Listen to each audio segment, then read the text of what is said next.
When it comes to travel, Americans have a few advantages, the biggest being our passport and our currency strength, but also smaller things we don't often think about, like English being a major global language. But colonization rabbit hole aside, Americans are pretty privileged when it comes to travel. Well, except for when it comes to paid time off. While most of the world would clutch their pearls at Americans receiving maybe 2 weeks of paid vacation if they've been good employees, it's pretty standard for us, so let's work with it.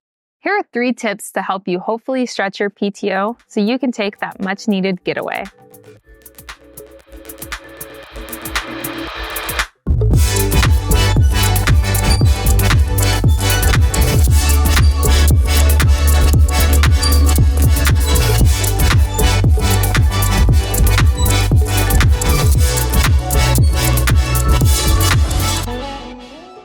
Number 1, advocate for more PTO. If you're working in the private sector, chances are your PTO policy hasn't changed in a while. Now is the time to fix that. Along with asking for more floating holidays to accommodate for more cultural celebrations, which can be used for travel, it's also worth asking for quarterly wellness days. That way, if you use all of your PTO in January, you aren't stuck at your desk for the rest of the year. If your job is remote work capable, then having extra work from home days for things like birthdays and award shows does wonders for morale.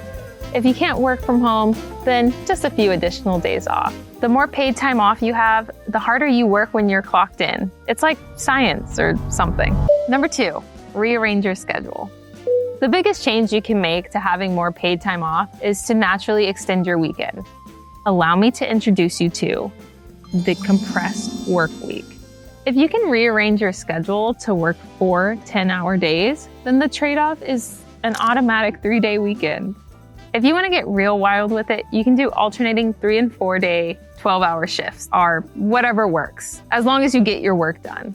On that note, advocate for adding more half-day Fridays since everyone mentally checks out at 3 p.m. anyway. Number 3, become a weekend warrior. Regardless of your success on the first 2 points, the biggest tip to really stretching your PTO is taking advantage of built-in long weekends. Long weekends can be great for domestic or short international trips, or you can easily turn holiday weekends into longer trips by just adding 1 or 2 more days of PTO. A few holidays to keep your eye on when planning for travel are Martin Luther King Jr.'s birthday, Memorial Day, Labor Day, Indigenous Peoples Day, and holiday breaks. What does your PTO status look like? Do you use any of these tips to help stretch your PTO just that much more? Let me know what works for your job and if they're hiring. Bye. Bye. Bye. Bye.